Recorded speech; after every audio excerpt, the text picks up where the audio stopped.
தமிழ்நாட்டு அரசியல் களத்தில் ஹாட் டாக் நாளைக்கு நடைபெற இருக்கக்கூடிய விஜய் கட்சியுடைய தமிழக வெற்றி கழகத்துடைய இரண்டாவது மாநில மாநாடு.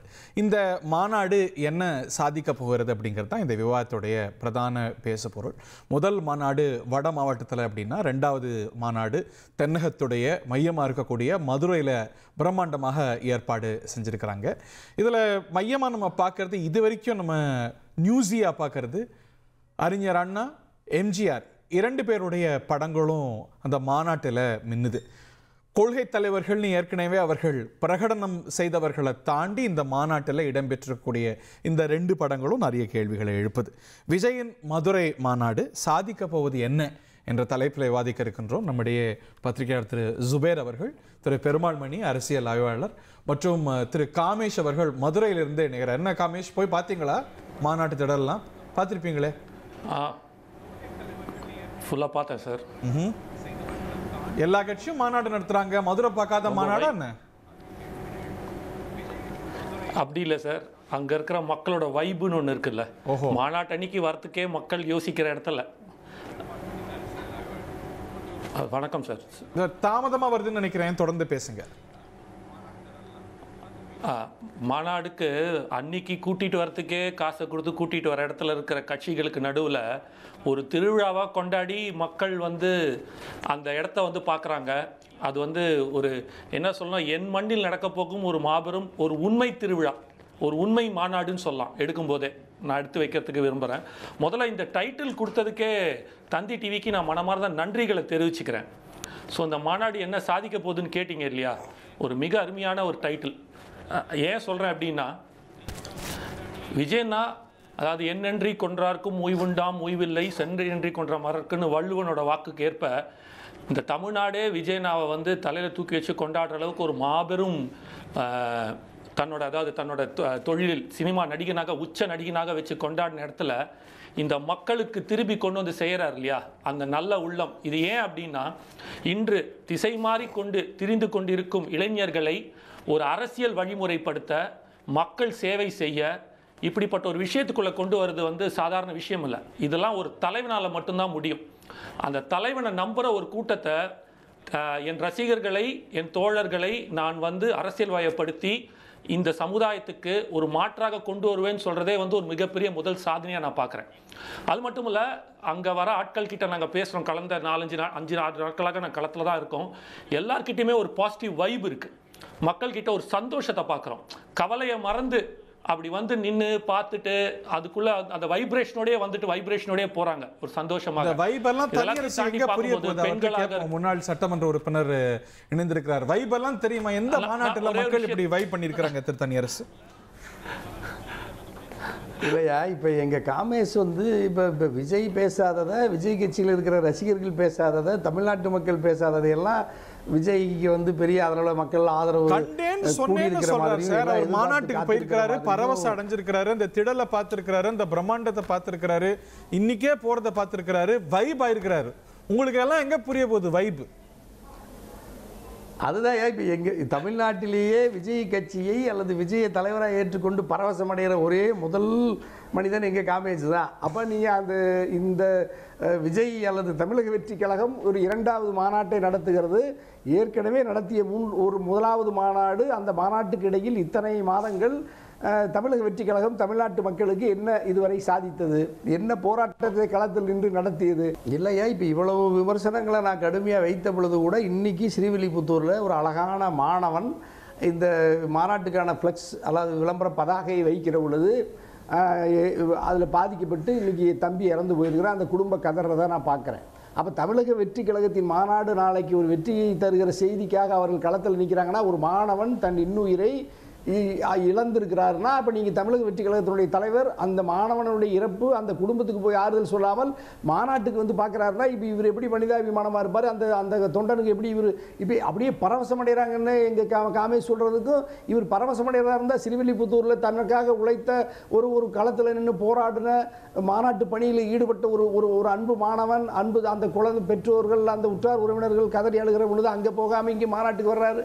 அதே மாதிரி நீங்கள் 100 அடியில் ஒரு கம்பத்தை உருவாக்குறீங்க, இவ்வளவு பெரிய பார்த்து வேலை செய்கிறீங்க, சர்வதேச அளவில் இந்த மாநாட்டை ஒரு பெரிய லக்ஸுரி, பெரிய நட்சத்திர அந்தஸ்தில் நடத்துகிறீங்க, பெரிய ட்ரம் அல்லது பெரிய பெரிய புடினுக்கெல்லாம் இல்லாத அளவுக்கு கொண்டுட்டு வந்து பணத்தை கோடியாக கொட்டி வாரி இறைச்சி செலவு செய்கிறீங்க இந்த மாநாட்டில். இந்த பணமெல்லாம் என்ன, அந்த மாநாட்டில் ஒரு கொடிக்கம்பத்தை வைக்கிறீங்க, அந்த கொடிக்கம்பத்துக்கு 4 போல்ட் போடாததுக்கு முன்னாடியே அப்படியே மொத்தமாக சாஞ்சு பல பேர் அதில் உயிர் பிழைத்ததில் பெரிய நமக்கெல்லாம் மகிழ்ச்சி.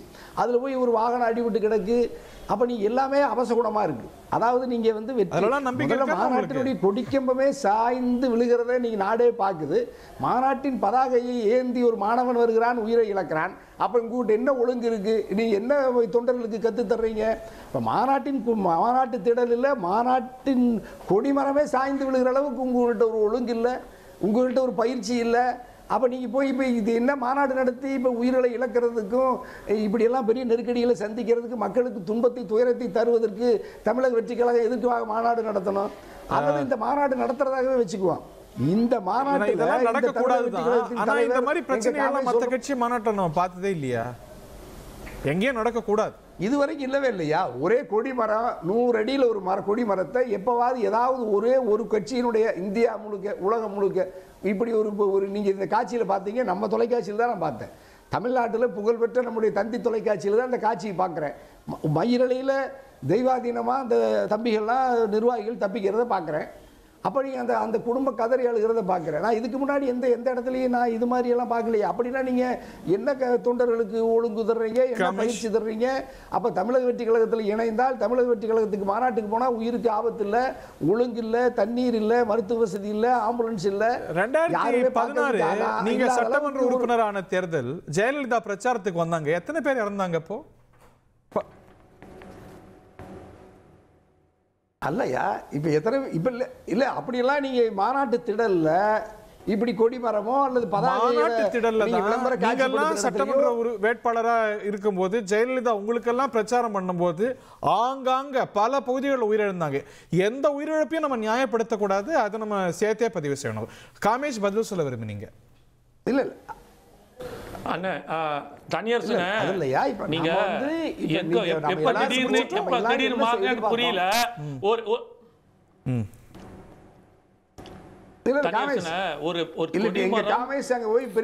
நாங்க வந்து பரவசம் அடைகிறோம், எல்லாரும் எழுச்சியா வேலை செய்யறாங்கன்னா ஒரு சாதாரண கொடிமரத்தை நேரா நிறுத்தி அதைய கூட ஒழுங்குபடுத்த முடியாத அளவுக்கு ஒரு நிர்வாக பலகீனமா இருக்கிற நாட்டை எப்படி ஒப்படைக்க முடியும்?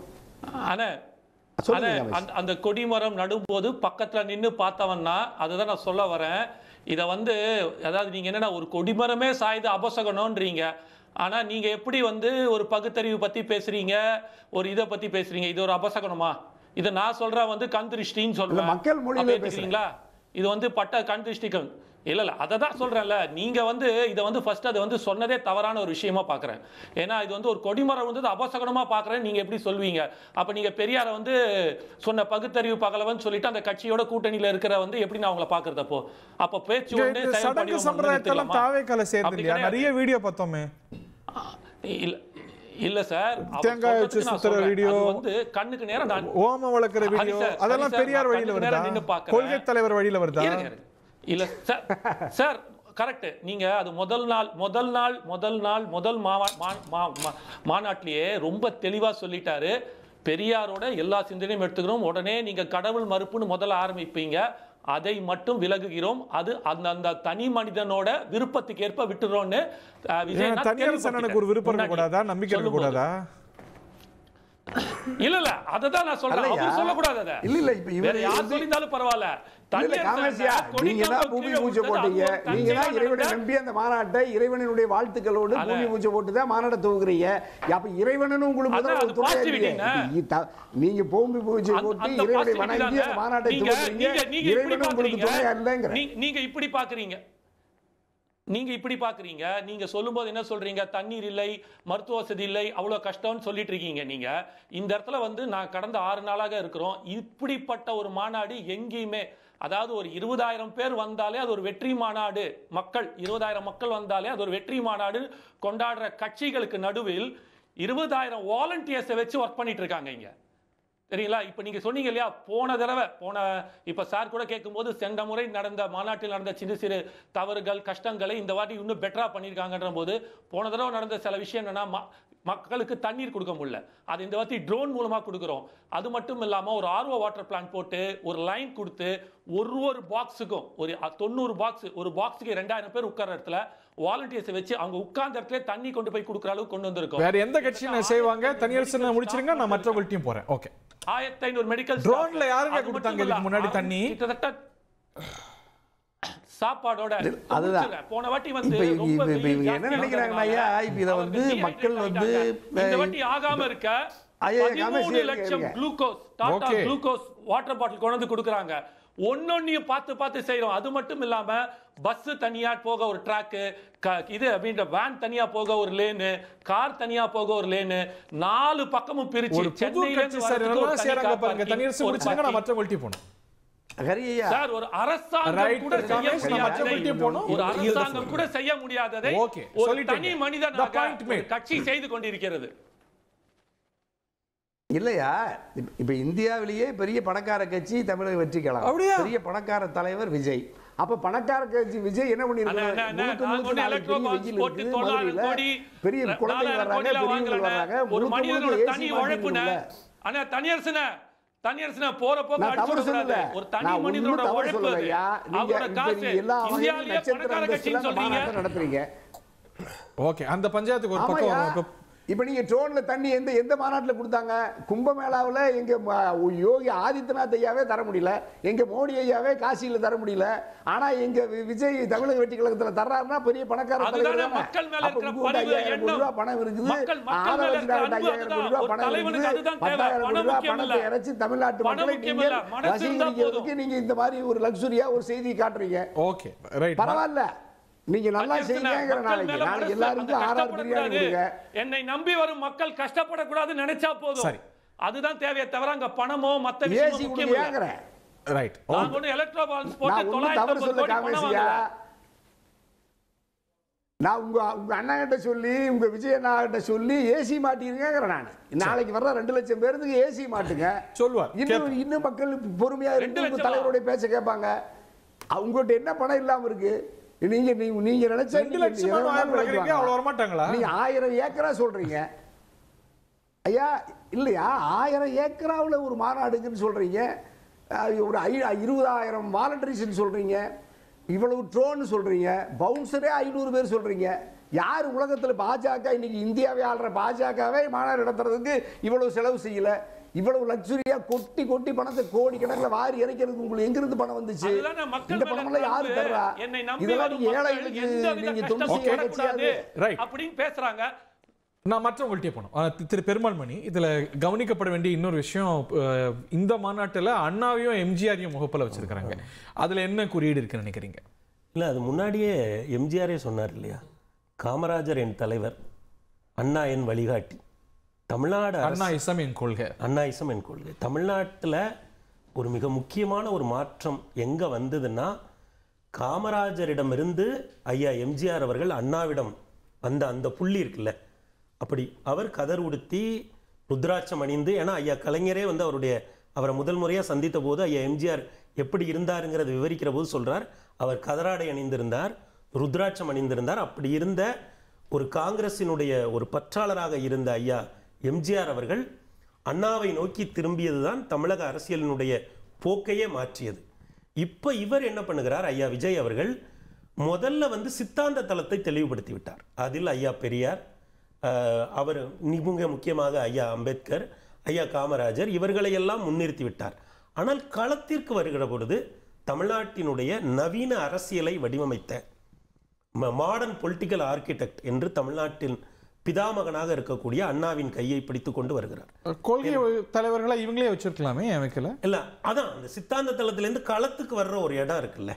ஏனென்றால் நீங்க இது ஒரு ஆர்கானிக்கான ஒரு வளர்ச்சியாகத்தான் நான் பார்க்கிறேன். இது நீங்க ரொம்ப ஒரு சித்தாந்தமா சொல்றீங்க. அதிமுக ஓட்ட குறி வைக்கிறதுக்கு அப்படிங்கிற ஒரு பார்வை வரும். இல்ல, அதாவது அவருக்கு எல்லா தரப்பில இருந்துமே வாக்குகள் இருக்கு. அக்ராஸ் த செக்ஷன் அவருக்கு ஒரு அக்செப்டன்ஸ் இருக்கு. அதை நாம பார்க்கிறோம். அவர் ஒரு குறிப்பிட்ட, அதாவது ஒரு கட்சியை ஆரம்பிக்கிற பொழுது இதற்கு முன்னால் கட்சி ஆரம்பித்தவர்கள் வந்து இருவரும் முன்னேற்ற கழகங்களையும் எதிர்த்தார்கள். அதாவது 1971க்கு பிறகு எப்படி ஒவ்வொரு 10 ஆண்டுகள்லையும் தமிழ்நாட்டில் ஒரு கட்சி வந்துகிட்டே இருக்கும். ஆனால் அவர்கள் எல்லாருமே இதற்கு முன்னால் கட்சி ஆரம்பித்தவர் எல்லாருமே இருவரும் முன்னேற்ற கழகங்களுக்கு நாங்கள் மாற்றுன்னு விஜயகாந்தோ ரஜினியோ எல்லாருமே கமல்ஹாசன் உட்பட. இவர் என்ன சொல்லுகிறார், இவர் தேசிய கட்சிகளில் இன்றைக்கு அதிகாரத்தில் இருக்கிற பாஜகவை எதிர்க்கிறார், மாநில கட்சிகளில் முன்னேற்ற கழகங்களில் அதிகாரத்தில் இருக்கக்கூடிய திமுகவை எதிர்க்கிறார், 2 அதிகாரத்தில் இருக்கிற கட்சிகளையும் எதிர்க்கிறார். அதிகாரத்தில் இருந்த காங்கிரஸை விமர்சிப்பதில்லை, அதிகாரத்தில் இருந்த அஇஅதிமுகவை விமர்சிப்பதில்லை. அப்போ அவர் தன்னுடைய இலக்கில் தெளிவாக போகிறார். அப்படி அந்த தெளிவாக போவதில் கூட இப்போ நீங்கள் உங்கள் கேள்வியை ரொம்ப நுட்பமாக த்ரோ பண்ணதுனால அந்த இடத்திலிருந்து காமராஜர், பெரியார், அம்பேத்கர் என்று 5 கொள்கை தலைவர்களை எடுத்த இடத்திலிருந்து களத்திற்கு வருகிற பொழுது அண்ணாவினுடைய வழி அப்படிங்கிற இடத்துக்கு வரார். ஏனென்றால் அண்ணா இந்த மண்ணை ஆள தொடங்கிய பிறகு இந்த மண்ணை தொடர்ந்து ஆண்டு கொண்டிருப்பவர்கள் அவர்களுடைய தம்பிகள் தான். அது ஒன்று அவர் ஆரம்பித்த கட்சியாக இருக்கலாம், அல்லது அவர் பெயரில் ஆரம்பிக்கப்பட்ட கட்சியாக இருக்கலாம். அதுதான் நடந்து வருகிறார். அவர் யதார்த்தத்தை புரிந்து கொண்டிருக்கிறார். நாம் இந்த வழியை எடுத்தால்தான் தமிழ்நாட்டில் ஒரு அரசியலில் ஒரு முக்கியமான சக்தியாக மாற முடியும். ஏனென்றால் அண்ணா ஒரு கிளாரிட்டியோட தான் ரொம்ப தெளிவாகத்தான் போகிறார், மிக மிக தெளிவாகத்தான் போகிறார். தனக்கு இருக்கக்கூடிய கரிஷ்மாவை விட்டுவிடக்கூடாது என்கிறார். கையை ரொம்ப இறுக்கமாக மூடி வைத்துக் கொள்கிறார். நிறைய பேசுவதில்லை, ஊடகங்களை சந்திப்பதில்லை. விமர்சனமா இருக்கு. அவருக்கு ஒரு கரிஷ்மா அவருக்கு தெரியுதில்லை. ஏன்னா அவர் 20-25 வருடங்களாக மிகப்பெரிய போராட்டங்களை சந்தித்து திரையுலகில் ஒரு இடத்துக்கு வந்தார்.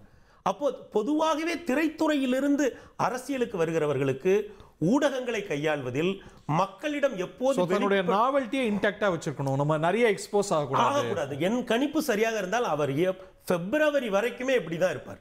என்னங்க சொல்றீங்க? ஏப்ரல் எலெக்ஷன் நிச்சயமா அப்படிதான் இருக்கும். அதுதான் சரியான உத்தியோகம். அப்படி இது வரைக்கும் வந்த கட்சிகள் எம்ஜிஆர் கூட செஞ்சிருக்காரா? அப்படி பிப்ரவரியில பாத்துக்கலாம். ஒரு புது கட்சி சார், அவர் கட்சியை முதல்ல சேர்க்கணும், அதுக்கப்புறம் இந்த எலெக்ஷன்ல கன்வின்ஸ் பண்ணணும் சார். இப்போ நம்ம ஒரு டிபேட் கள செயல்பாடு போதாம நீங்க பாருங்க. இல்ல அவர் இன்றைக்கு இருக்கக்கூடிய இணையத்தை, ஊடகங்களை தெளிவாக புரிந்து கொண்டு அரசியல் செய்கிறார். ஏன்னா இப்ப நம்ம டிபேட் ஆரம்பிச்ச உடனே அவர் அங்க மதுரை மாநாட்டுக்கு போயிட்டாருங்கிறது நம்ம ஒரு பிரேக்கிங்கா போடுறோம்ல, இது அவருக்கு புரியும். தான் போகிற ஒவ்வொன்றும் செய்தி ஆகிறது. செல்வி ஜெயலலிதா கட்சி ஆபீஸுக்கு போனா செய்தி ஆகும்ல, அந்த மாதிரி இல்ல அவங்க, அதாவது நீங்க ஒண்ணு புரிஞ்சுக்கணும், அண்ணா கட்சி ஆரம்பித்த பொழுது பொதுக்கூட்டங்களை நம்பி, தெருமுனை கூட்டங்களை நம்பி அவர் கட்சியை வளர்த்தெடுத்தார். அதற்கு அவர் பத்திரிகைகளை நம்பினார். அன்னைக்கு அண்ணாவுடன் இருந்தவர்கள் எல்லாருமே ஒரு பத்திரிகை நடத்தினார்கள். அதற்கு பிறகு கலைஞர் ஐயாவும் ஜெயலலிதா அம்மா காலம் 1989க்கு பிறகான காலம் தொலைக்காட்சி ஊடகங்கள் அவர்களுக்கு தேவையாக இருந்தது. இவர் இணையத்தை அன்றைக்கு இருந்தவர்கள் எல்லா கட்சிகளுமே தொலைக்காட்சி ஒன்றை ஆரம்பிப்பதில் குறியாக ஒரு செய்தி சேனல் நம்ம கிட்ட இருக்கணும்னு நினைச்சாங்க. இவர் இணையத்தின் காலத்தில் இருக்கிறார். வீட்டில் ஒரு ஓரமா ஒரு படத்தை வச்சு அஞ்சலி செலுத்துறார். அது அடுத்த நிமிஷம் பிரேக்கிங் ஆகுது. அப்போ அவருக்கு அந்த பலம் தெரியுது, தன்னுடைய பலம் தெரிகிறது, ஊடகங்களின் பலம் தெரிகிறது, தன்னை நம்பி இருக்கக்கூடிய தொண்டர்களின் பலம் தெரிகிறது. தமிழ்நாட்டினுடைய அரசியல் யாரால் வடிவமைக்கப்பட்டிருக்கிறது? அது ஐயா பெரியாருடைய கையை பிடிக்கிறார், அம்பேத்கருடைய கையை பிடிக்கிறார், பிறகு களத்திற்கு வருகிற போது அண்ணாவின் கையை பிடிக்கிறார், இன்றைக்கு ஐயா எம்ஜிஆருடைய புகைப்படத்தை முன்னிலைப்படுத்துகிறார். ஆக ஒவ்வொரு இடத்திலும் தமிழ்நாட்டினுடைய மிக முக்கியமான குறியீடுகளாக இருந்தவர்களை தொட்டு தொட்டுதான் தன்னால் வர முடியும் என்பதையும் அவர் உணர்ந்து கொள்கிறார். இதுல படிப்படியா ஒரு ஆர்கானிக்கான ஒரு growth இருக்கு இல்லையா, அதை அவர் தெளிவாக திட்டமிட்டு செய்கிறார். சார் ஒரே ஒரு விஷயம் மட்டும் நான் சொல்லிடல, அஜித் விஜய் அப்படின்னு ஊடகங்கள் எழுதி கொண்டிருந்தது இல்லையா, இருவரும் நடிகர். இப்போ ரஜினி கமல், எம்ஜிஆர் சிவாஜி, அஜித் விஜய் என்று எழுதி கொண்டிருந்த ஊடகங்கள் ஒரு காலகட்டத்திற்கு பிறகு விஜய் அஜித் என்று எழுதின. அப்படி ஒரு மாறி மாறி எழுதினார்கள் இல்லையா. அப்போ அவருக்கு தெரியும், ஒரு சில பத்திரிகைகள் அஜித் விஜய் என்று எழுதின, ஒரு சில பத்திரிகைகள் விஜய் அஜித் என்று எழுதின. அப்போ இது எல்லாம் இந்த பெயர் முன்னால் வருவதற்கும் பின்னால் போவதற்கும் என்ன வித்தியாசம் என்பதை கூட அவர் உணர்ந்தவர். அதனால் அவர் வருகிற பாதையை பாருங்கள், மிக தெளிவாக யார் யாரை பிடித்துக் கொண்டு வர வேண்டுமோ. முதல் மாநாட்டை விக்கிரவாண்டியில் தேர்ந்தெடுக்கிறார். இரண்டாவது மாநாட்டிற்கு அவர் ஒரு தெளிவான பாதை தெரியுதே அவர் சொல்ற மாதிரி. முதல்ல 2 பேரும் நிறைய பேசியிருந்தாங்க. முதல்ல காமி சொன்னார் பரவச நிலை அடைஞ்சிட்டாங்கன்னு. நாளைக்கு இதை விட பரவச நிலையை நிறைய பார்க்கலாம் விஷுவலா. அங்கே என்னென்ன நடக்க போகுதுன்னு நிறைய ஏற்பாடுகள் செய்திருக்கா சொல்றார். அவர் வரவேற்கத்தக்க விஷயம் தான். அந்த ஏற்பாடுகளை அவர்கள் வரக்கூடிய அந்த நண்பா நண்பிகள் தாவேகா தொண்டர்கள் எப்படி அதை பயன்படுத்த போகிறாங்க, சரியாக பயன்படுத்த போகிறாங்க, எந்த மாதிரியான பரவச நிலையை நாளைக்கு அடைய போகிறாங்க அப்படிங்கிறதால நாளைக்கு தெரிஞ்சிடும். நாளைக்கு ஈவினிங்குள்ளே எல்லா விஷயமும் தெரிஞ்சிடும். ரெண்டாவது, அண்ணாவையும் எம்ஜிஆரையும் வந்து இன்னைக்கு படம் வச்சிருக்கிறாரு, கொள்கை தலைவராக பண்ணாருன்னா அது வந்து ஏன் நீங்கள் முதல் மாநாட்டில் ஏன் நீங்கள் சொன்ன மாதிரி அவரவே கொள்கை தலைவராக ஆக்கியிருக்கலாமே. இப்போ நீங்கள் பெரியாரையும் அம்பேத்கரையும் கொள்கை தலைவர்ன்றீங்க, இப்போ அண்ணாவை எம்ஜிஆரையும் கொண்டு இருக்கீங்க. அண்ணாவையும் எம்ஜிஆரையும் தூக்கி பிடிக்கிறதுக்கு தான் அதிமுக இருக்கு. எதுக்கு இப்போ டிவிக்கு ஒரு கட்சி இருக்கு, காங்கிரஸ் இருக்கு, அம்பேத்கரை பிடிக்கிறதுக்கு விசிகா உள்ளிட்ட எவ்வளோ எல்லா இயக்கங்களும் இருக்கிறாங்க. ஆனால் சொல்கிறேன், முன்னிலைப்படுத்துறதுக்கு சொல்கிறேன். இன்னைக்கு இந்த முகப்பிலே நீங்கள் போட்டிருக்கீங்க எம்ஜிஆரையும் அண்ணாவையும் போட்டிருக்கீங்க. அப்போ எம்ஜிஆர் அண்ணா அரசியல் தான் நீங்கள் பண்ண போறீங்கன்னா அவங்க இந்த அரசியல் மாற்றங்கிற ஒரு நரேட்டிவ் எடுக்கிறாங்கல்ல. இது வந்து வெறும் ஆட்சி மாற்றம் இல்ல, 67 போல 77 போல அப்படிங்கும் போது அதோட அடையாளங்கள். அரசியல் மாற்றத்தில் இவரிடம் என்ன இருக்கு, என்ன மாற்று சித்தாந்தம் இருக்கு? இவங்க நீங்க சொல்ற அதே எம்ஜிஆரையும் அண்ணாவையும் தான் இன்னைக்கு திமுக அதிமுக 50 வருஷமா தோல்வி ஆட்சி நடத்திட்டு இருக்காங்க. நீங்க அதே ஆட்சியை தான் திருப்பி பண்ண போறீங்களா? என்ன நீங்க ஆல்டர்னேட்டிவ் சோர்ஸ், நீங்க ஆல்டர்னேட்டிவ் பார்ட்டி, நீங்க என்ன இருக்கீங்க? திமுக அதிமுக செய்யக்கூடிய அதே அரசியலை நான் செய்யறேன் அப்படின்னு சொல்றதுல என்ன அர்த்தம் இருக்கு? நீங்க என்ன மாற்றுறீங்க? என்ன மாற்று சக்தி? இது ஒண்ணுமே இல்லையே. அப்ப இது வந்து ஓட்டுக்காக நீங்க எம்ஜிஆர் ரசிகர்கள் தன் பக்கம் இழுப்பதற்காக இன்னைக்கு அந்த படத்தை வச்சிருக்காரு. அண்ணாவை வந்து கொள்கை தலைவராக ஏற்றுக்கிட்டோம்னா அதிமுக திமுக இருக்கக்கூடியவர்கள் தன் பக்கம் கொண்டு வரலாம்னு நினைக்கிறார். இல்ல அது ஒரு யுக்தி தானே, யுக்தி தான் இல்லையே. ஆனா நீங்க ஆல்டர்னேட்டிவ் ஃபோர்ஸ் கிடையாதுன்ற, அதை செய்வதற்கு திமுக அதிமுக இருக்கு. அண்ணாவை எம்ஜிஆர் காமிச்சு திமுக அதிமுக ஆட்சி நடத்திட்டு இருக்காங்க கடந்த 50 வருஷமா. அதிமுகவுக்கும் திமுகவுக்கும் என்ன சார் கொள்கை? ஒரு வித்தியாசம் கிடையாது. அவங்க மாற்றா வரும்போது இன்னொரு சக்தி வர முடியாது. மூணாவது அந்த ரெண்டாவது கட்சியில மூணாவது கட்சி நீங்க அவ்வளவுதான். நீங்க ஆல்டர்னேட்டிவ் கிடையாதுல்ல, மாற்று சக்தி கிடையாதுல்ல, மாற்று கட்சி கிடையாதுல்ல, மாற்று சித்தாந்தம் கிடையாதுல்ல. நீங்க என்ன செய்ய போறீங்க? அவங்களை விட தமிழ்நாட்டில் ஃபோர்ஸா நீங்க இன்னைக்கு மத்திய அரசு நீங்க பெரிய பிரச்சனையா இருக்கு தமிழ்நாட்டுக்கு. ஃபோர்ஸா நீங்க அவங்களோட எதிர்த்துருவீங்களா? நீங்க என்ன எந்த பிரச்சனைக்கு நீங்க குரல் கொடுத்திருக்கீங்க தமிழ்நாட்டுக்கு? தமிழ்நாட்டினுடைய பிரச்சனைக்கு எந்த பிரச்சனைக்கு குரல் கொடுத்திருக்கீங்க? ரொம்ப கடுமையா தானே எதிர்க்கிறாரு. விஷமத்தன அரசியல்னா சொன்னாரு. என்ன விஷமத்தன அரசியல்?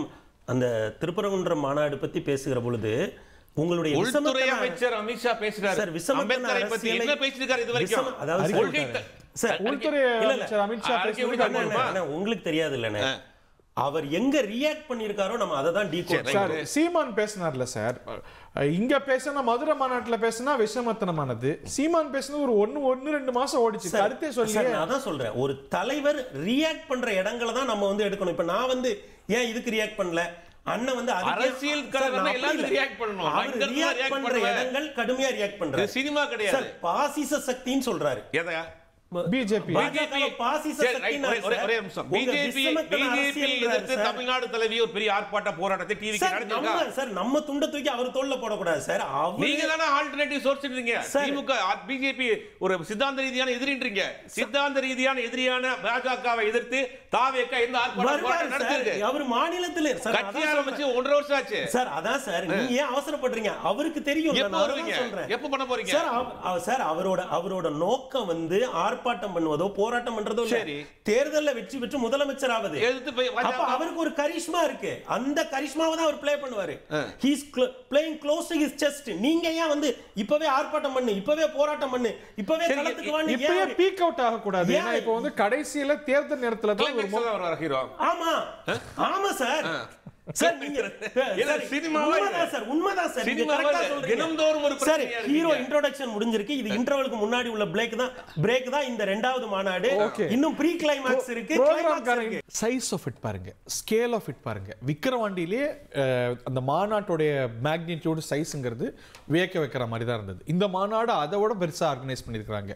இந்த அளவுல பிரம்மாண்டமாக இருந்தது என்றால் தமிழ்நாட்டு அரசியல்ல அது தடம் பதிக்கும் தானே. அது அந்த நரேட்டிவை மாத்தல. எல்லா அரசியல் கட்சியும் தேர்தலுக்கு முன்னாடி மாநாடுகள் நடத்துறது, அவங்களுடைய ஸ்ட்ரென்த்தை காட்டுறது எல்லா கட்சிகளும் பண்ணுவாங்க. அதே மாதிரி தாவேகா ஒரு புது கட்சி சார், அது ஒரு இன்ஃபன்ட் பார்ட்டி இவ்வளவு பிரம்மாண்டத்தை காட்டும் போது. நடிகர் விஜய் அப்படிங்கிற ஒரு கரிஸ்மாட்டிக் ஹீரோ வந்து ஒரு அரசியல் கட்சி ஆரம்பிச்சிருக்காரு. அப்படிங்கும்போது அதற்கான கூட்டம், அதுக்கான மீடியா வெளிச்சம், அதுக்கான எக்ஸ்போசர்ஸ் எல்லாம் கிடைக்க தான் செய்யும், அது மாற்றுக்கிறது கிடையாது. ஆனால் அது அப்படிங்கும்போது ஒரு நடிகர் அரசியல் கட்சி ஆரம்பிக்கிற போது அது கூடுதலான வெளிச்சம் கிடைக்கும். அப்போ அந்த கட்சி ஒரு மாநாடு நடத்துகிற போது கூடுதலான ஒரு இது மக்கள்கிட்ட கூடுதலான ஈர்ப்பும் கிடைக்கலாம்ல. ஈர்ப்பு கிடைக்கிறது வாக்கா மாறுமாங்கிறது சந்தேகம். வாக்கா மாறுமா, அது வந்து வாக்குகளாக அறுவடை பண்ணுவாரா விஜய்ங்கிறது சந்தேகம். முதல் மாநாடு எடுத்துங்க, முதல் மாநாடு விக்கிரவாண்டி நடத்துறாரு. முதல் மாநாடு நடந்து இன்னைக்கு கிட்டத்தட்ட 1 வருஷம் ஆகும் போது 2வது மாநாடு நடத்துறாரு. இந்த 1 வருடத்தில் கட்சியினுடைய வளர்ச்சினா என்னன்னு சொல்வீங்க? ஏதாவது வளர்ச்சி அடைஞ்சிருக்கா? கூட்டணிக்கு ஏதாவது கட்சிகள் வந்திருக்கிறாங்களா? கட்சியில் வெளியிலிருந்து கட்சியை சேர்ந்த நபர்கள் யாராவது பெரிய ஆட்கள் யாராவது இந்த கட்சியில் சேர்ந்திருக்கிறாங்களா? இருந்துதான் வெளியே போயிருக்கிறாங்க. இந்த கட்சியில் ஆரம்பத்தில் அந்த கிராஃப் ரொம்ப முக்கியம் இல்லை சார்? அதான் அந்த கேள்வி ரொம்ப, அவங்களே இப்படி கேள்வி கேட்டதுக்கு அவங்களே ஒரு பதில் சொன்னாங்க. லட்சக்கணக்கான நிர்வாகிகளை 120 மாவட்ட செயலாளர்கள், மண்டல பொறுப்பாளர்கள், துணை அணிகளில் எவ்வளவு பேரை நியமிச்சிருக்கோம் அப்படின்னு சொல்லி 2.5 லட்சம் பேருக்கு மேல கட்சியில நிர்வாகிகளா மட்டும் நியமிச்சிருக்கோம்னு சொல்லி, அதில் எவ்வளவு நிர்வாகிகள் உங்களால் அடையாளப்படுத்த ஏங்க இந்த வார ஜூவில 2 மாவட்ட செயலாளர்கள் முழு பக்க விளம்பரம் கொடுத்திருக்காங்க. நான் அரசியல் அப்படிதான் மதிப்பிடுவேன் சார். காசு கொடுத்தா விளம்பரம் அந்த ஆர்வம் சார், அந்த ஆர்வம் வருது இல்ல. நான் என்ன சொல்றேன், ஒரு புதிய சார் நம்ம போஸ்டர்களை பார்க்க முடியுது, கொடியை பார்க்க முடியுது, சமூக வலைதளங்கள்ல அவங்களோட இருத்தலை பார்க்க முடியுது. அவங்க நிர்வாகிகள் 2 தொகுதிக்கு ஒரு மாவட்ட செயலாளர் அப்படின்னு சொல்லி எவ்வளவு பெருந்தலைவர்கள்லாம் சேர்ந்திருக்காங்க சார். ஒரு கரிஸ்மேட்டிக் லீடர் இப்படிதான் சார் வரணும். சார் அண்ணா சார் அண்ணா கட்சி ஆரம்பித்த பொழுது எம்ஜிஆர் இல்லையா சார்? அண்ணா கட்சி ஆரம்பித்த போது மதியழனுக்கு 23 வயது, ஐயா கலைஞருக்கு 25 வயது, அன்பழகனுக்கு 24 வயது. சார் தலைவர்கள் என்பவர்கள் சரி கட்சி தெரியாதவர்களை அழைத்து கொண்டு போறோம் சார். நான் சொல்றேன் 67 கட்சி ஆரம்பிச்சு எத்தனை வருஷம் கழிச்சு ஆட்சியை பிடிச்சாரு? அதுதானே சார் அரசியல் மாற்றம். அதுதானே அரசியல் மாற்றம் சார். 77 ஐயா செங்கோட்டையனுக்கு 25 வயசு, ஐயா முத்துசாமிக்கு 25 வயசு, கருப்பசாமி பாண்டியனுக்கு 25 வயசு, KKSSRக்கு 25 வயசு. சார் 77 ஆரம்பிச்ச பயணம் சார், இன்னைக்கு வரைக்கும் களத்துல இருக்காங்க. அப்ப என்னன்னா ஒரு தலைவர் வருகிற பொழுது கூட முகம் தெரியாதவர்களை கூட்டிக் கொண்டு வந்து அரியாசனத்தில் ஏற்றுபவர் தான் உண்மையான தலைவர்கள். 2ஆம் கட்ட தலைவர்கள் வரணும், மற்றவங்க வரணும் அப்படிங்கிறவர்கள், அப்படி யோசிக்கிற தலைவர்களால் ஒரு புதிய பாதையை வகுக்க முடியாது. நீங்கள் 1967 எம்எல்ஏ ஆனவங்க எல்லாரும் சார் அரசு விடுதியை காலி பண்ணிட்டு எம்எல்ஏ விடுதிக்கு வந்தாங்க சார். பே. சீனிவாசன் யார் சார்? மாணவர் போராட்டத்தில் களத்தில் நின்றவர். யாரை தோற்கடித்தார்? அண்ணாவின் கையை பிடித்துக் கொண்டு ஐயா காமராஜரை தோற்கடித்தார். அப்ப அவர் வயது என்ன? 26 வயது. சார் நான் என்ன சொல்றேன், நான் இதான் சொல்றேன் சார், எப்படி இளையவர்களுக்கு புதியவர்களுக்கு ஐயா அண்ணா பெருந்தகை அண்ணா வழி கொடுத்தாரோ, ஐயா எம்ஜிஆர் எப்படி இளையவர்களை சட்டமன்றத்திற்குள் அழைத்து சென்றாரோ, அதே போல முகம் தெரியாத அடையாளம் தெரியாதவர்களை அழைத்து செல்பவர்கள் தான் மாற்றத்திற்கான தலைவர்களா இருக்கணும். நீங்க மாற்றத்திற்கான தலைவராகவும் இருக்கணுங்கிறீங்க, மற்ற கட்சியில இருந்து உள்ளவங்க வந்து சேரணும்னு சொல்றீங்க, அந்த கட்சியில என்ன நடக்குன்னு பார்க்கவும் மாட்டேங்கிறீங்க. 120 மாவட்ட செயலாளர்கள் சார், 5000 பஸ் நிக்கி சார் அங்க. இன்னைக்கு இந்த சாயந்தரத்துல 5000 பஸ் நிக்கி. எப்படி சார் போச்சு? யார் சார் இருக்கு? இந்த உற்சாகம் எங்க இருந்து சார் வருது? மாநாடு நடத்துவது, கூட்டங்களை சேர்ப்பது, இதெல்லாம் வந்து காசு இருந்தா, ஒரு கரிஸ்மாட்டிக் இருந்தா, ஒரு 200 கோடி சம்பளம் வாங்கிட்டு விட்டு வந்திருக்கிறார். நீங்களே சொல்லுங்க. இன்னைக்கு சொன்ன கேள்விகளுக்கு முடிச்சிடறேன். இப்போ வந்து 25 வயது 22 வயதுல இருக்கக்கூடிய இளைஞர்களை, புதுமுக ஆட்களை வந்து சட்டமன்றத்துக்கு கூட்டு போனார் அண்ணார்னா, அண்ணா அப்படிங்கிற ஒரு ஆளுமை மிக்க தலைவர் இருந்தார். அண்ணா அதற்கு முன்னாடி ஒரு 20 வருட பயணம் இருந்தது. எம்ஜிஆர் புதுமுகங்களை கூட்டிட்டு போனார்னா, எம்ஜிஆர் அதற்கு முன்னாடி 10 வருட பயணம் இருந்தது. அண்ணாவுக்கு 14 ஆண்டுகள் ஆனது சார், எம்ஜிஆருக்கு 5 ஆண்டுகள் ஆனது சார். 5 சொல்லாதீங்க. திமுக ஆரம்பிச்சு 5 வருஷம். திமுகவில் எத்தனை வருஷம் பயணம் பண்ணாரு? அதெல்லாம் ரைட் சார். லாஜிக் தான் சார். அண்ணாவுக்கு 14 வருடங்கள், எம்ஜிஆருக்கு 5 வருடங்கள், விஜய்க்கு 2 வருடங்கள். எம்ஜிஆர் வெறும் தன்னுடைய ரசிகர்களை மட்டுமே மாவட்ட நிர்வாகிகளா பண்ணி அவரோட நாவல் இருந்தார், எவ்வளவு ஸ்டால் வாட்ச் இருந்தாங்கல்ல. சோ அந்த லேயர் இந்த கட்சியில இருக்கிறாரு. முன்னாடி இவர்களே தலைவராக பல ஆண்டுகள் சார், அது சுதந்திரம் வாங்கி 20 வருஷத்துல வந்தது. இன்னைக்கு 75 வருஷம். ஜனநாயகம் பண்பட்டு இருக்கு, சமூக வலைதளங்கள் இருக்கு, மக்கள் வேறு மாதிரி அரசியல் படுத்தப்பட்டிருக்கிறார்கள், லிட்ரஸி ரேட் கூடி இருக்கு, எல்லாமே இருக்கு சார். எல்லாத்தையும் இணைத்து தான் சார் நீங்க பாருங்க. திரும்ப 67 77ன்னா 67 77க்கு முன்னாடி ஒரு கதை இருக்கு, ஒரு வரலாறு இருக்கு, ஒரு தியாகம் இருக்கு, ஒரு போராட்டம் இருக்கு. history repeats itself sir. வரலாறு திரும்பும் சார். எப்படி திரும்பும்? அதுதான் சார் நான் உங்களுக்கு சொன்னேன். இளைஞர்களை, புதியவர்களை, முகம் தெரியாதவர்களை அரசியல் படுத்துகிறார். சொல்ற எல்லாமே ரைட். பெரியாரை இளைஞர்களுக்கு சார் இந்த புத்தக திருவிழால புதியவர்களை கைப்பிடித்து கூட்டு போனது அண்ணா, புதியவர்களை கைப்பிடித்து கூட்டு போனது எம்ஜிஆர். அதற்கு முன்னாடி அவர்களுக்கு 15 வருடம் 10 வருடம் அனுபவம் இருந்தது, அரசியல் பாரம்பரியம் இருந்தது. விஜய்க்கு என்ன சார்? அதான் சொல்றேன். ஒரு புறம் பெரியாரையும் அம்பேத்கரையும் காமராஜரையும் கைப்பிடித்துக் கொள்கிறார், இன்னொரு புறம் முகம் தெரியாத இளைஞர்களை கைப்பிடித்து அழைத்து செல்கிறார். அந்த இடத்தில் தான் விஜய் என்கிற ஒரு தலைவர். அதான் சார் கெமிஸ்ட்ரி. அதுதான் கேட்டலிஸ்ட் கையில எடுத்துட்டு போறாரு, அனுபவத்தை எடுத்துட்டு போறாரா சார்? நீங்க வந்து ஒரு கட்சியில் இருப்பது மட்டுமோ, கட்சியை வழிநடத்துவது மட்டுமோ அனுபவம் கிடையாது. அப்படி பார்த்தா ஒரு கட்சியில மிகப்பெரிய பொறுப்புகளில் இருந்தவர்கள் எல்லாம் வந்து ஒரே தோல்வி அடைந்திருக்கிறார்கள். அதை நீங்க பார்க்கணும். சார் கட்சியில வந்து பெரிய பெரிய கட்சிகள்ல இருந்து எத்தனையோ தலைவர்கள், இன்னும் சொல்ல போனா அந்த கட்சியில் அந்த தலைவருக்கு மாற்றாக பார்க்கப்பட்டவர்கள் கூட வந்திருக்காங்க, கட்சி ஆரம்பிச்சிருக்காங்க. ஒரு தேர்தல் 2 தேர்தலை சந்திச்சுட்டு திரும்ப தாய் கழகத்தினுடையோ இல்ல தேசிய கட்சிகளிலோ போய் இணைஞ்சிருக்காங்க. அப்படி பல வாய்ப்புகள் இருக்கு. அப்ப அனுபவம் பெற்ற அந்த தலைவர்கள் தோற்ற இடம் எது, விஜய் ஜெயிக்கிற இடம் எது அப்படின்னு விஜய் ஜெயிக்கிற இடம் நீங்க எதை சொல்லுவீங்க சார்? இன்றைக்கு அவர் அந்த பாதையில் அவருக்கு ஒரு தெளிவு இருக்கிறது. தன்னுடைய கொள்கை தலைவர்களை தெளிவாக வரையறுக்கிறார். தன்னுடன் மன்றத்தில் இருந்தவர்களை அரசியல் படுத்தி இன்றைக்கு ஒரு அரசியல் கட்சியாக மாற்றி இருக்கிறார். சார் இந்த பசங்களோட அவர் 20 வருஷமா பயணம் பண்றாரு சார். இந்த பசங்க மாண்புமிகு மாணவர் பார்த்துட்டு அவர் வீட்டுல போய் நின்ன பசங்க, நாளைய தீர்ப்பு பார்த்துட்டு நம்ம வந்துட்டோம். அந்த பசங்க அப்படி போனவங்க நாளைய தீர்ப்புல அவங்கள தான் இன்னைக்கு வந்து கரவேட்டி கட்ட வச்சிருக்காரு. படம் பார்த்துட்டு போய் நின்றவங்க தான் இன்னைக்கு கட்சியில நிர்வாகிகளா இருக்காங்க சார். அவங்க தான் நீங்க இன்றைக்கு மாவட்ட செயலாளராக இருக்கிறவர்கள், இன்றைக்கு பல்வேறு அணிகளில் பொறுப்புகளில் இருக்கிறவர்கள் எல்லாம் அவருடைய ரசிகர் மன்றத்தில் பொறுப்புகளை வகித்தாலும் அவர்கள் என்ன அரசியல் படித்திருக்கிறார் சார்? அதுதான் நான் சொல்றேன், லிட்ரசி ரேட் கூடி இருக்கு. தமிழ்நாடு ஏற்கனவே அரசியலில் பண்பட்ட பூமி. இந்த மண்ணில் இதுவரைக்கும் இருந்த மாநில கட்சிகள் அரசியலில் பண்படுத்தி வைத்திருக்கின்றன. நான் திரும்பவும் சொல்றேன், அவர் ஒரு புது பாதையில போனன்னு போல அவர் தெளிவா வந்து அண்ணா வகுத்த பாதைன்னு வந்து நின்னுட்டாரு. ஏன் நிக்கிறாரு? இதுவரை அண்ணாவின் தம்பிகள் தான் இந்த மண்ணை பண்படுத்தி வைத்திருக்கிறார்கள். அந்த பாதை தான். அவர் கட்சியின் பெயரில் முன்னேற்ற கழகம் என்கிற பெயர் இல்லாமல் இருக்கலாம் சார், ஆனால் அவர் போகிற பாதை அவர் தெளிவா சொல்றாரு, அண்ணாவின் பாதையில் தான் நான் போகிறேன். ஏன்னா இதான் அரசியல் படுத்தப்பட்ட பாதை. தமிழ்நாட்டுல ஒரு புது அரசியல் கிராஃப் நீங்க போடவே முடியாது. ஏன்னா அந்த ரோடு ஏற்கனவே வெல் எஸ்டாப்ளிஷ்ட் ரோடு, தமிழ்நாட்டினுடைய பொலிட்டிக்கல் லேன். இதுல இன்னொரு லேனை நான் போய் போட முடியாது. அந்த லேன்ல அவர் வேகமா போவாரா, ரியல் இஷ்யூஸ பேசுவாரா, சித்தாந்தத்துல இப்ப தெளிவா இருக்காரு. ஏன் பேசல? ரியல் அதுதான் சார் சவால். இந்த நாளைக்கு நடக்கக்கூடிய இந்த மாநாட்டு அதான் சார், அந்த இடத்துக்கு நான் வரேன். நாளைக்கு நடக்கக்கூடிய மாநாட்டில் தமிழகத்தில் ஏழை எளியவர்களை ஒரு 40% மக்கள் இருக்காங்கல்ல, ஒரு கோடி வீடுகள்ல மாசத்துக்கு ஒரு நாளைக்கு 1.5 யூனிட்டுக்கு கீழே மின்சாரம் பயன்படுத்தப்படுது அப்படின்னா 200 யூனிட்டுக்கு கீழே 2 மாசம் அரசாங்கம் அவங்களுக்கு மின் கட்டணம் கட்டுது இல்ல. அந்த ஏழை எளியவர்கள் வீடு இருக்குல்ல, ஒரு ஃபேனும் ஒரு டியூப் மட்டும் ஓடுற வீடு இருக்குல்ல, அந்த 1 கோடி வீடுகளுக்கான, ஏன்னா தமிழ்நாட்டில் ஒரு 2 கோடி வீடு இருக்கு ஹவுஸ் ஹோல்டு, இதுல அந்த 1 கோடி வீடுகளில் இருக்கக்கூடிய பிரச்சனையை நாளை ஐயா விஜய் பேசினால் அவர் தலைவராக எழுந்து நிற்பார், அவர் தலைவராக பரிணாமம் பெறுவார். சார் அது அவருடைய நிச்சயமாக அவருடைய தோல்வி. அதுக்கு உண்டான சொல்யூஷன் இருக்குமா? அது சார் அத முதல்ல அதை பேசணும் சார்.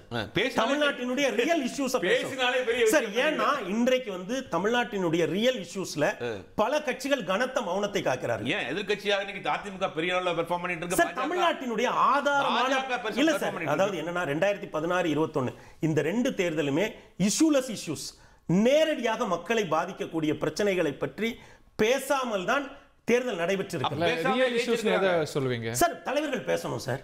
நான் அதுக்கு லீடே கொடுக்க இப்ப பேசுறதெல்லாம் நான் இஷ்யூஸ்ங்கறீங்களா? இப்ப கட்சிகள் பேசுறதெல்லாம் நான் இஷ்யூஸ்ங்கறீங்களா? நான் அப்படிதான் சார் கருதுறேன். அந்த இடம் சார் ஒரு அரசியல் ஆய்வாளர் எதெல்லாம் நான் சார். நம்ம இப்ப அவங்க பேசுறது என்ன, கூட்டணி கட்சிகள் எங்க இருந்து எங்க போகும், சித்தாந்த தளம் சார்.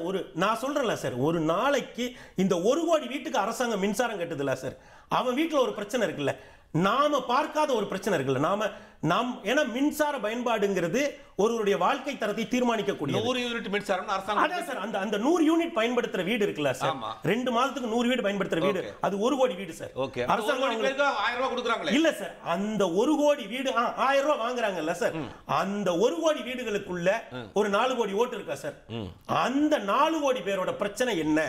ஒரு எம்ஜிஆர் போல ஒரு இகாலிட்டேரியன் பாலிடிக்ஸ் கையில இருக்கு. அந்த 4 கோடி பேரோட ரியல் பிரச்சனை என்ன, அவன் எதற்காக போராடுகிறான், அந்த வீடுகளில் எது சமநிலையை குலைக்கிறதுன்னு கண்டுபிடிச்சு பேசிட்டார்னா அவர் எழுகிறார். இல்லை என்றால் அவர் இதில் இன்றைக்கு இருக்கிற தளத்திலே நிற்கலாம். இதெல்லாம் சரி செய்வார் விஜய் வந்து சார். முதல்ல பேசட்டும், மக்கள் நம்புவாங்கன்னு நினைக்கிறீங்களா சார்? பேசட்டும், அதுக்கு பிறகு நாளைக்கு பேசுறது ரொம்ப முக்கியமானது. நாளைக்கு பேச்சை கேட்கறதுக்கு முன்னாடி பெருமாள்மணி பேச்சை கேட்டே திரு காமேஸ்வரவா பரவசத்துல இருக்கிறார், அதனால அவர் கொஞ்சம் கேப் கொடுப்போம். திரு தனியரசு அவர்கள்ட்ட இருந்து ஆரம்பிக்கணும்னு நினைக்கிறேன். எவ்வளவு ஒரு தெளிவான ஒரு ரோட் மேப் போட்டிருக்கிறாரு, ஒரு நுட்பமான அரசியலை மேற்கொள்றாருன்னு பெருமாள்மணி சொன்னதுக்கு அப்புறம் நீங்க கன்வின்ஸ் ஆயிருப்பீங்க இல்லையா? ஒரு மூத்த அரசியல் ஆய்வாளர் ஐயா பெருமாள்மணி ஐயாவே விஜய் ஒரு சூழ்ச்சி, ஒரு திட்டமிட்டு சதி அரசியலை தமிழ்நாட்டில் நிகழ்த்துகிறார். அவர் வந்து வெளிப்படையாக எதையும் பேச மாட்டார். வெறும் 10 ரூபாய்க்கு இல்லையா, வெறும் 10 ரூபாய்க்கு தெருவில் விற்கிற பேரறிஞர் அண்ணாவின் திருவுருவ படத்தை வெறும் 10 ரூபாய்க்கு அரசியல் கட்சி மாநாடுகளிலே வைக்கின்ற தந்தை பெரியாரை, புரட்சி தலைவர் எம்ஜிஆர் ஐயாவை, பெருந்தலைவர் காமராஜர் ஐயாவின் படங்களை காட்டினாலே மொத்த வாக்குகளையும் நாம் அறுவடை செய்து விடலாம் என்று கருதுகிற விஜய், அவர் இறுக பற்றி இருக்கிறார், வாயை திறக்க மாட்டார். அவர் ஒரு அரசியல் கட்சி தலைவர் என்றால் அது உலகத்திலேயே நடிகர் விஜய் மட்டும்தான். அதைவே அவர் பேச தெரியாத, சிந்திக்க தெரியாத, அல்லது பேச தெரிந்ததை சிந்திக்க தெரிந்ததை பேச தெரியாத, அல்லது பேச தெரிந்தும் பேச துணிச்சல் இல்லாத விஜயை இவ்வளவு பெரிய மாவீரனை போல, பெரிய ராஜதந்தரை போல இங்கே பெருமாள் மணி ஐயா காட்ட முயற்சிட்டு இருக்கிறார். பிழையானது, தவறானது. அரசியலில் தான் தன்னுடைய கருத்தை நாட்டு மக்களுக்கு ஐயா தான் எண்ணுவதை நாட்டு மக்களுக்கும் தொண்டர்களுக்கும் வெளிப்படுத்துவதற்கே அஞ்சுகிற, அல்லது அந்த அந்த உண்மை நாட்டு மக்களுக்கு பயப்படுகிற, எந்த நேரத்துல பேசணும் எதை பேசக்கூடாதுன்னு இருக்கு. பேசுறதே இல்லையா? அதுதான பிரச்சனை இல்லை. அப்படின்னா நீங்க சொல்லுங்க, நான் எந்த நாளைக்கு நிறைய பேசுவாங்க. தமிழக வெற்றி கழகத்தை ஒரு மாநாடுங்கிறது அதுக்கான ஏற்கனவே பல மாநாட்டில் பார்த்து பரந்தூர் போராட்ட களத்துக்கு போய் 3 நிமிடம் பேசினார். கோவையில் போய் நீங்க அந்த தேர்தல் வாக்குச்சாவடி முகவர்களுக்கு மத்தியில் 3.5 நிமிடங்கள் பேசினார். ஏற்கனவே முதல் மாநாடு விக்கிரவாண்டியில ஒரு 5 நிமிடங்கள் பேசினார். அந்த 5 நிமிடங்களில் 3 நிமிடங்கள் யாரோ எழுதி தந்த கருத்தை பேசுகிறார். இவர் சொந்தமாக எதை சிந்திக்கிறார், எதை பேசுகிறார் என்றே தெரியாமலேயே பேரறிஞர் அண்ணாவின் திருவுருவப் படத்தை பார்த்தாவது பெயரை சொன்னாலே இவருக்கு தெரியுமான்னு தெரியல.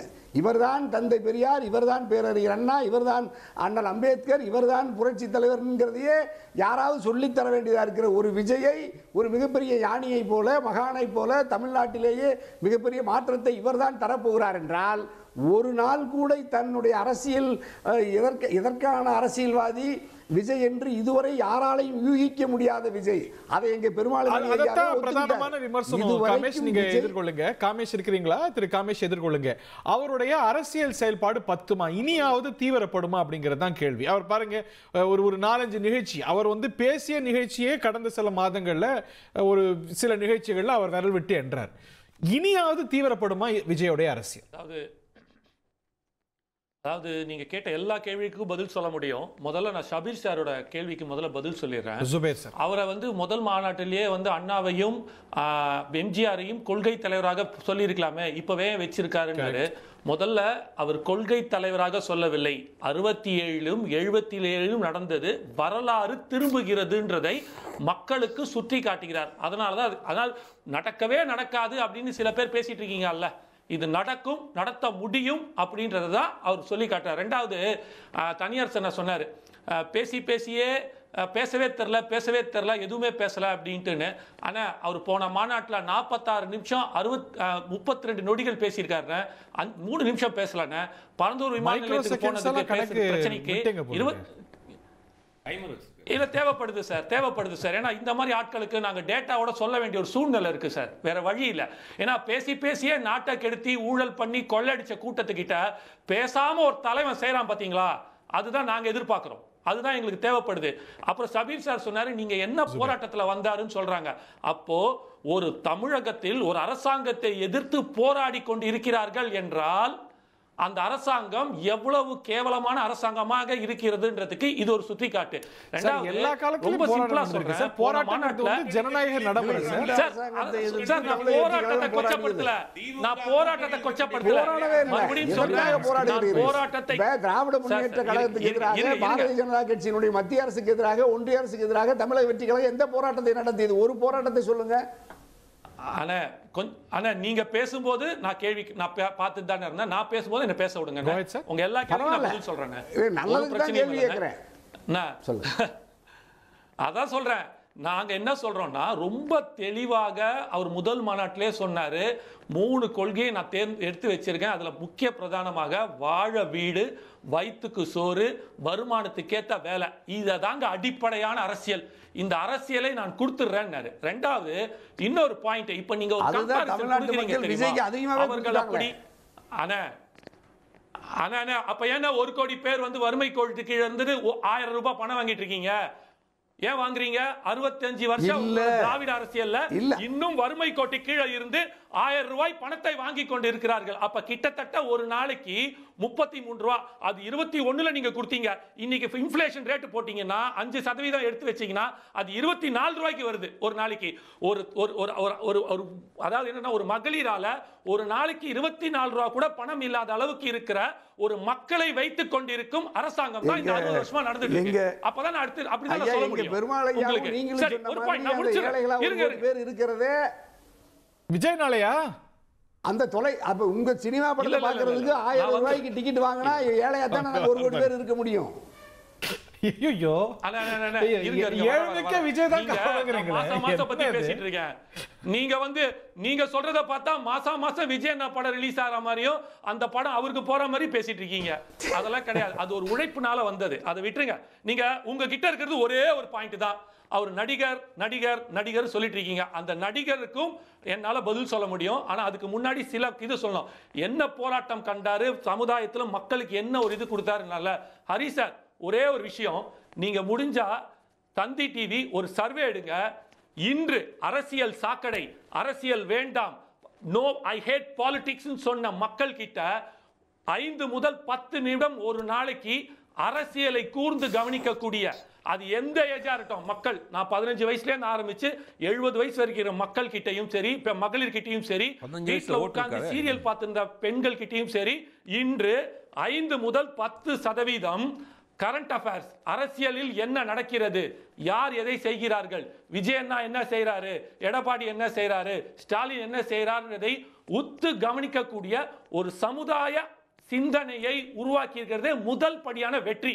இந்த வெற்றி எங்க வரும்ன்றதை இன்னைக்கு குறிச்சு வச்சுக்கோங்க. 2026 எலெக்ஷன் இதுவரைக்கும் 67 முதல் 70% மட்டுமே அரசியல் இன்ஸ்டால் நடக்குதான்னு கேக்குறாரு. இந்த முறை 75 ஐ தாண்டி 80% ஜனநாயக வாக்குரிமையை கொண்டு வர போறாங்க. இது நடக்கும்போது தெரியும் பாருங்க. இல்ல இவர் சொன்ன இந்த நாளைக்கு நடக்கிற மாநாட்டில் எங்க காமேசும் எங்க பெருமாள் மணி ஐயா பேசினா தான் ஓரளவுக்கு அந்த கட்சி ஏதோ மக்கள்கிட்ட கொண்டு போய் சேர்த்த முடியும். அதற்கான வாய்ப்பையாவது விஜய் தந்தா நல்லதுதான். ஆனா நீங்க மதுரை வாங்கின முதல்ல வைப்னு ஹரி சார் சொன்னார்ல, நான் வைப்ல பேசுறேன், மக்கள் வைப்ல இருக்காங்க, நான் வந்து எடுத்து உரைக்கிறேன். இது நல்ல கோரிக்கையா இருக்கு. அது எங்களுக்கு கெஸ்ட் கிடைக்க மாட்டாங்க. பேசினா வாழ்த்துக்கள் தான். மதுரையில இருந்து லைவ் அடிக்கலாம், அது அடிக்கலாம். இல்ல நீங்க கேக்குறீங்க தெரியுமா, ஒரு அரசியல் மாற்றம் என்ன கொடுத்துட்டாரு, அது என்ன பண்ணிட்டாரு. முதல்ல அதுக்குதான் திமுக இருக்கு, அதிமுக இருக்கு, எம்ஜிஆரை காட்டுறதுக்கும் அண்ணாவை காட்டுறதுக்கும். நீங்கல்ல இங்க வரது விஜய் அண்ணா வரது வந்து மறுபடியும் சொல்றேன், மாற்றத்துக்காக அல்ல, தீர்வை நோக்கி பயணிக்கிறார். தீர்வு அரசியலை நோக்கி பயணித்துக் கொண்டிருக்கிறார். அத he will give solutions. Kamesh, அது என்ன தீர்வு நீங்க சொல்லிட்டீங்கன்னா நமக்கு கொஞ்சம் புரியுற மாதிரி இருக்கும். என்ன தீர்வு கொடுக்க போறார் தமிழ்நாட்டுல? அது முதல் தீர்வு சார். சார் சபீர் சார், கடந்த 50 வருஷத்தில் எல்லாத்துக்குமே திராவிட கட்சிகள் செய்ததை விட சிறப்பாக விஜய் என்ன செய்ய போறார்? ஒரு நிமிஷம் இருங்க, நான் சொல்றேன் சார். நான் ஒரு நிமிஷம் இருங்க. அதாவது 505 தேர்தல் வாக்குறுதியில 280வது தேர்தல் இருந்து 280வது தேர்தல் வாக்குறுதி வரைக்கும் தூய்மை பணியாளருக்கு இது செய்வோம் அது செய்வோம். ஏன்னா கரண்ட் இஷ்யூ சொல்றேன் அப்படின்னு சொல்லிட்டு இன்னைக்கு அரசின் கொள்கை முடிவு யாரோ ஒருத்தர் போய் கேள்வி கேட்டா அந்த அமைச்சர் வந்து திமுறாக அந்த மாதிரி நாங்க கொடுக்கலன்னு அபத்தமாக நான் கேட்கிறது வந்து கடந்த 50 ஆண்டுகள்ல திராவிட கட்சிகள் செய்த சாதனையை விட விஜய் பெட்டரா என்ன செஞ்சிருவாருங்கறத சொல்லுங்க. ஆனா அவர் என்ன பெட்டரா எந்த இடத்துல கோட் பண்றாங்க? இன்னைக்கு அரசியல் படாத இளைஞர்கள், இன்னைக்கு திராவிட பெருங்கட்சிகளால 2 பேரும் முன்னேற்ற, நான் நேரம் குறைவா இருக்கு நல்லா பகிரணும், அவங்களால அரசியல் மயப்படுத்த முடியாத ஒரு கிரௌட இவர் வந்து உள்ள கொண்டு வராரு. ஒரு கிரௌட கண்ட்ரோல் பண்ணவே முடியல. இவங்க அரசியல் படுத்திருக்காரு. மரத்து மேல ஏறாத, வயர மிதிக்காத, அது ஒரு எக்ஸைட்மென்ட், ஒரு உச்சமா என்ன எக்ஸைட்மென்ட்? ஒரு லீடர் அப்படி இறங்கி ஒரு கட்டுக்கோப்பா இருக்க நீங்க செல்ல ஜெயலலிதா வந்து ஹெலிகாப்டர் கும்பிடுவாங்க, அது ஒரு எக்ஸைட்மென்ட், ஒரு மேட்ச் லீடர்ஷிப். மரத்து மேல ஏறி கும்பிடுறதா பரவசம் சார். வைப்னு சொன்னா சார் அப்படினா நாளைக்கு இதை விட பரவசமான காட்சிகள் எல்லாம் நிறைய இருக்கு. ஒரு மரத்துல இருந்து அப்படி குதிக்கிறது அது ஒரு தலைவரோட வருகையை அறிவிக்கிறது sir. Kamesh, I have Hari sir sir இதை கொஞ்சம் கேளுங்க சார். கட்டுக்கோப்புன்றாங்கல்ல, மாநாடு முடிஞ்ச உடனே அந்த மாநாட்டுல தொங்க விட்ட பழங்கள், அப்புறம் அந்த இருக்கிற காய்கறிகள், அப்புறம் அந்த வாழைப்பழம், தென்னந்தோப்பு எல்லாத்தையும் எடுத்துட்டு ஓடுறது, அந்த தலைவன் பேசுறது கூட கேட்காம, அந்த பிரியாணி தின்ட்டு சீட்டு கட்டு விளையாடுறது, இந்த மாதிரியான கட்டுக்கோப்பு. இதுதான் கட்டுக்கோப்பு அவங்களை பொறுத்த மட்டும். நாளைக்கு 2 மணி நேரம் கொட்ட மழை இருந்தாலும் பரவச நிலை அடைய போறீங்க. வெயிட் பண்ணுவோம். பேசுறத கேட்காம ஒரு இன்ச் நகர மாட்டான். Okay, all the best. நல்லா வெயிட் பண்ணுங்க நாளைக்கு. நம்பிக்கை சார். நன்றி காமேஷ், நல்லா வெயிட் பண்ணுங்க நாளைக்கு பெருமாள் மணி தலைவன்றவ முதல்ல நம்பிக்கை. ஓகே, அந்த நம்பிக்கையை மக்கள் மேல ஊன்றார்ல, அது எல்லாருக்கும் வராது. தேங்க் யூ புரிஞ்சுக்கங்க ஒரு தயவு செய்து. பெரிய கூட்டத்தை கூட்டுகிறார். அது அவருடைய திரைப்பட okay, thank you Kamesh. only mister Perumal. அவர் ஒரு பெரிய கூட்டத்தை கூட்டுகிறார், ஒரு பெரிய மாநாடு. இது எல்லாம் ஒரு முன்னேற்பாடுகள். ஆனால் அந்த களம், அவருக்கான மேடை பிரம்மாண்டமாக கிடைத்து விட்டது. அந்த மேடையில் மக்களுடைய பிரச்சனைகளை இந்த இடத்திலிருந்து எப்படி பேசுகிறார், ஒரு தொலைநோக்கு பார்வையை வைப்பதை பொறுத்து அடுத்த கட்ட பயணங்கள். ரொம்ப சுருக்கமா விஜய்ங்கிற ஒரு நடிகர் ஆரம்பித்திருக்கக்கூடிய ஒரு கட்சிக்கு மிகப்பெரிய ஒரு கூட்டம் சேர்ந்திருக்கிறது. அதை எப்படி அவர் பயன்படுத்த போறார், எப்படி அந்த வரக்கூடிய கூட்டத்தை அரசியல்படுத்த போறாருங்கிறது இதுவரைக்கும் ஒண்ணுமே இல்லை. இனிமேல் ஏதாவது செய்யறாருங்கிறத வெயிட் பண்ணி பார்ப்போம். நாளைக்கு நம்ம எதிர்நோக்கி பார்ப்போம். உங்களோட கேள்விகளுக்கு, உங்களோட சந்தேகங்களுக்கு விடை கிடைக்குதான்னு. பார்த்த நேர்களுக்கும் பங்கு கொண்ட விருந்தர்களுக்கும் மீண்டும் நன்றி, வணக்கம்.